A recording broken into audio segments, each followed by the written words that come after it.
We've been hearing about issues concerning Japan's falling population for quite some time. It peaked in 2008 at about 128 million. Nationally, Japan achieved a landmark last year with the number of its citizens being over 80. Parts of Japan now under a tsunami advisory. That Japan's government has issued a tsunami warning covering parts of the eastern coast of Japan. Japan is vanishing from the edges inward. Not from earthquakes, not from tsunamis, from the fundamental geometry of an island nation where the habitable land is eroding while the population disappears. Right now, Japan's beaches are disappearing at a rate that will eliminate 83% of the country's sandy coastline by the end of this century under high-emission scenarios. Not 83% damaged. Gone. Projection studies indicate beach losses of 62% under moderate scenarios and 83% under worst-case trajectories from 2081 to 2100. With average erosion speeds of 0.168 meters per year and average beach widths of only 30 meters, simple mathematics shows that at current rates, all of Japan's sand pebble beaches will be lost in 180 years. And while the Pacific rises to swallow the coastline, Japan announced something else in 2024. 744 municipalities, over 40% of Japan's local governments, are at risk of disappearing by 2050 due to population collapse. The country spent $12 to $13 billion building 246 miles of tsunami walls up to 51 feet tall after the 2011 disaster. It planted 9 million trees as natural barriers. But the walls block ocean views that fed tourism. The trees take decades to mature. And the coastal communities they were built to protect are emptying out anyway, as younger generations flee to cities that won't exist in their current form when the sea level projections arrive. Before we break down exactly which coastlines are collapsing, why 73% of Japan's mountainous terrain makes retreat impossible, what happens when you build $12 billion in defenses for towns that are abandoning themselves, and why the country's demographic death spiral intersects with coastal erosion at the worst possible moment. Make sure you subscribe, because what is happening to Japan right now is not a single crisis. It is 3 catastrophes converging on the same shoreline at the same moment. First, understand the scale of what erosion data has revealed about Japan's vanishing beaches, because the projections are staggering. Studies using 21 CMIP5 climate models analyzed 77 coastal zones throughout Japan with sea level data from 1986 to 2005 to create future projections. What they found should have triggered national emergency planning across every prefecture. The analysis predicts erosion of Japan's coastline up to 79% from 2007 to 2100 under worst-case scenarios. Regardless of unknown variables, the minimum projected rate of beach loss in the near future is 18%. According to projections, losses of beach areas along the entire coast of Japan from 2081 to 2100 will be 62% under the RCP 2.6 scenario and 83% under the RCP 8.5 scenario. Another study projected that approximately 1/3 of beaches may disappear under the RCP 8.5 scenario. Under SSP scenarios, it is projected that 30–60% of Japan's major natural beaches could be lost by 2100. The National Sandy Beach Database, covering 806 beaches across Japan with lengths of 1 kilometer or more, shows losses ranging from 39% to 66% of beach area under different emission pathways. The erosion isn't theoretical. Beaches in Japan have been eroding since the 1970s because of artificial land alterations and unsustainable coastal development. Almost all causes of beach erosion in Japan are due to anthropogenic factors, human activity. Post-World War II industrialization accelerated the destruction. Analysis of erosion speeds shows that coastal erosion has accelerated in the post-war era. This is not a problem Japan can engineer its way out of, because about 73% of Japan is forested, mountainous, and unsuitable for agricultural, industrial, or residential use. The habitable zones are mainly located in or near coastal areas. There is nowhere to retreat. The mountains won't accommodate cities. The coasts are disappearing. This is the erosion picture. Now move to the demographic collapse happening simultaneously. Japan is not just losing its coastline, it's losing its people, and the intersection is catastrophic. In January 2024, a study by the Population Strategy Council identified 744 municipalities, more than 40% of Japan's 1,129 local governments, at risk of disappearing by 2050.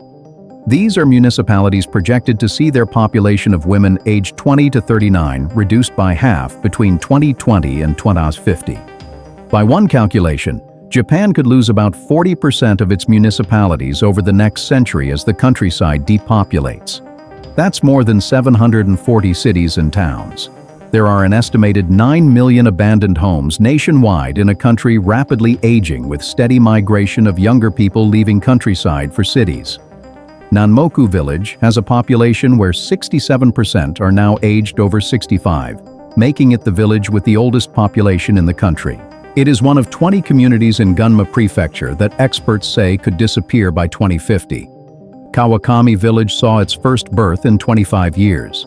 During that quarter century without a newborn, the village population shrank by more than half to just 1,150, down from 6,000 as recently as 40 years ago, as younger residents left and older residents died. More than 90% of Japanese now live in urban areas like Tokyo, Osaka, and Kyoto. That has left rural areas and industries like agriculture, forestry, and farming facing critical labor shortages. By 2022, the number of people working in agriculture and forestry had declined to 1.9 million from 2.25 million 10 years earlier. Here is where the story becomes almost incomprehensible in its irony. Japan's response to the 2011 tsunami, which killed approximately 20,000 people and caused $235 billion in damages, was to build the most expensive coastal defense system in history, to protect communities that are now abandoning themselves. After 2011, the Japanese government set aside $12 to $13 billion to repair and build nearly 400 kilometers of seawalls along the northeast coast.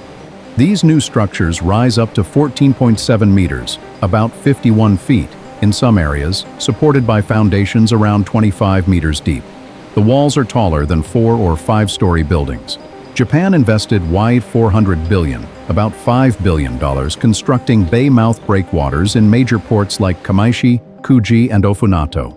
The government has built 9,100 kilometers of facilities covering 28% of the total length of the country's coastline. The country planted over 9 million coastal trees as natural tsunami barriers, capable of reducing wave height by up to 30%, in addition to providing carbon sequestration and restoring habitats. The scale is extraordinary, but the logic is collapsing. Because the walls are controversial. Many local communities oppose the walls, citing blocked ocean views, disrupted tourism, and the belief that funds might have been better spent on relocating residents to higher ground. Research shows that the $250 billion invested in 40-plus foot-tall concrete seawalls disrupted local ecosystems, angered residents, and did little to save lives compared to the intangible bonds in coastal communities that helped people survive and thrive. And critically, the towns are emptying anyway. Suzu, a small community at the northernmost tip of the Noto Peninsula, peaked at 38,157 people in 1950. Its 20s and 20 population stood at 12,934, half of whom are 65 or older. The January 1, 2024 Noto earthquake killed 126 people and damaged 5,916 out of the city's 6,000 homes. Manazuru reached its peak population in 1970 with 10,284 residents. In 2020, it was home to 6,625 residents. The town's population has declined over time due to aging and outmigration. Imabari in Ehime Prefecture gained city status in 1920 and gradually grew, but the population has steadily fallen since 1980, with residents now down about 25% from that nearly half-century ago peak. The third dimension of this crisis, and the one that reveals the fundamental impossibility of the situation, is what coastal erosion means when there's nowhere else to go. Rising sea levels and increasing maximum wave heights due to climate change would lead to shoreline retreat. Japan's coasts have already undergone significant erosion due to rapid national development after World War II. Future beach erosions would significantly affect areas behind the coasts, where both population and property are densely concentrated. But here's the geometric trap Japan cannot escape. 73% of the country is mountainous and unsuitable for development. The cities exist where they do because that's where habitable land exists. The mountains can't accommodate Tokyo's 10 million residents. Osaka's metropolitan area of 19 million has nowhere to move inland. Coastal erosion compromises the ability of coastal zones to act as frontline defenses against floods, tsunamis, and rough seas. It compromises utilization functions. It destroys shallow water ecosystems.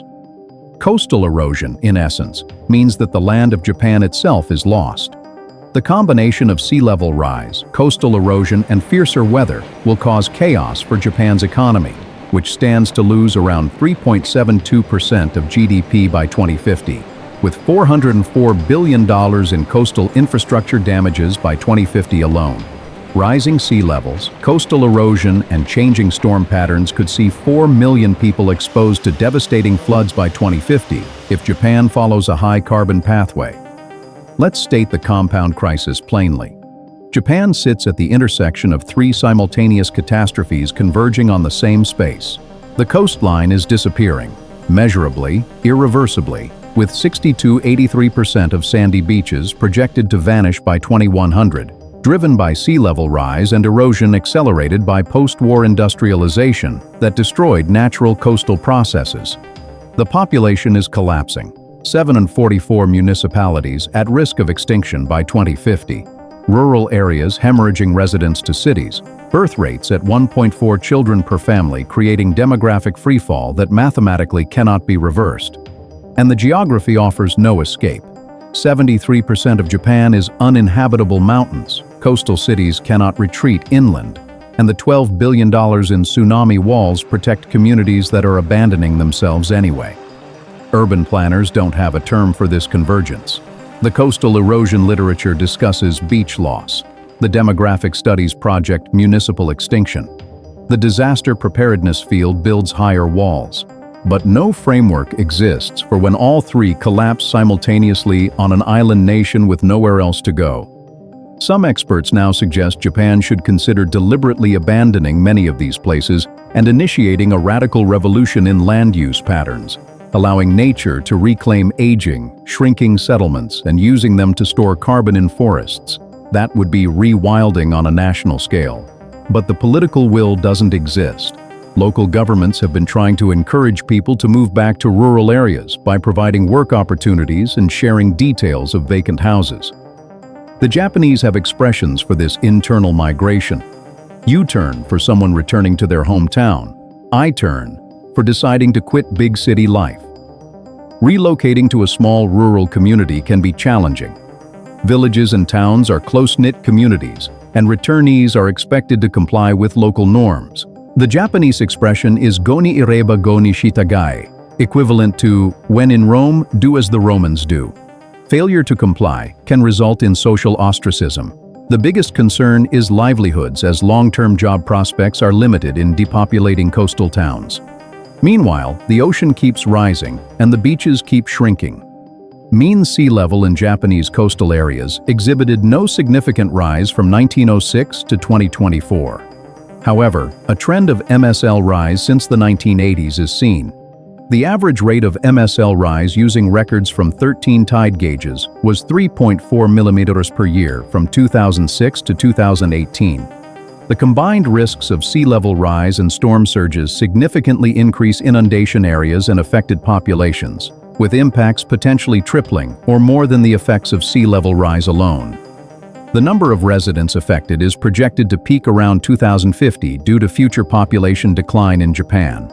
In 2020, the National Basic Policy for Coastal Protection was revised to add the statement that coastal management should account for future changes in coastal hydrodynamic conditions due to climate change. Following this policy, the management body of each coast is requested to revise the Basic Plan for Coastal Protection by 2025. But revising plans doesn't change mathematics. It doesn't reverse demographic collapse. It doesn't create habitable land where mountains stand. Japan's coastline is not in danger of disappearing. Parts of it are disappearing now, at rates that will eliminate more than half the country's beaches within 75 years, while the communities built on those coasts empty out through population collapse that no policy has been able to reverse. The $12 billion tsunami walls stand as monuments to a strategy that assumed there would be people behind them. The 9 million trees will mature for communities that may no longer exist. The abandoned homes multiply in villages where 67% of residents are over 65. And when the projections arrive, when 83% of the beaches have vanished, when 744 municipalities have disappeared, when the geometric impossibility of retreat meets the demographic impossibility of replacement, Japan will discover that all the engineering in the world cannot solve a crisis of land, people, and time converging at once. Stay tuned.